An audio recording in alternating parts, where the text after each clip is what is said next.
சேலத்தில் திமுக இளைஞரணி மாநாட்டில் இளம்பெண்கள் அரைகுறை ஆடையுடன் காவாலய்யா பாடலுக்கு குத்தாட்டம் போட்டது பொதுமக்கள் மத்தியில் முகசுளிப்பை ஏற்படுத்தியது. சேலம் மாவட்டம் ஆத்தூர் அருகே பெத்தநாயக்கன் பாளையத்தில் திமுக இளைஞரணி 2வது மாநில மாநாடு நடைபெற்று வருகிறது. இந்த நிலையில் மாநாட்டிற்கு விடிய அரசின் முதலமைச்சர் ஸ்டாலின் வருகைக்காக வெளியூரில் இருந்து சேலம் நகருக்குள் வந்த கனரக வாகனங்கள், இருசக்கர வாகனங்கள் என 2 மணி நேரத்திற்கு மேலாக போக்குவரத்து நிறுத்தி வைக்கப்பட்டதால் பல கிலோமீட்டர் தூரம் வாகனங்கள் அணிவகுத்து நின்றன. இதனால் வாகன ஓட்டிகள் கடும் அவதியடைந்தனர். மேலும் தேசிய நெடுஞ்சாலையில் இருபுறமும் மக்களுக்கு இடையூறாக திமுகவினர் கட்சி கொடிகளை நட்டதால் பொதுமக்கள் சிரமத்திற்கு ஆளாகினர்.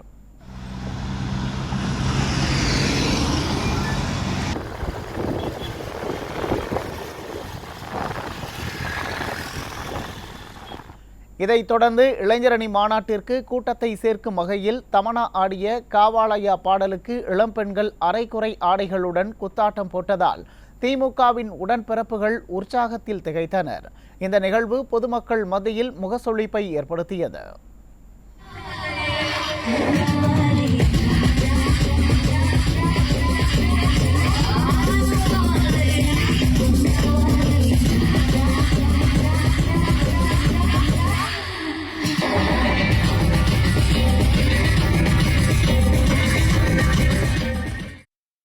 மேலும் திமுக இளைஞரணி மாநாட்டை குடும்ப நிகழ்ச்சியாக மாற்றிய பொம்மை முதல்வர் ஸ்டாலின் மனைவி மற்றும் பேரன் இன்பநிதியுடன் ட்ரோன் ஷோவை கண்டு ரசித்தார். மத்திய அரசில் 14 ஆண்டுகள் அங்கம் வகித்து தமிழ்நாட்டின் உரிமைகள் அனைத்தையும் பறிகொடுத்த திமுக தற்போது எந்த உரிமையை மீட்க ஸ்டாலின் மாநாடு நடத்துகிறார் என பொதுமக்கள் கேள்வி எழுப்பியுள்ளனர்.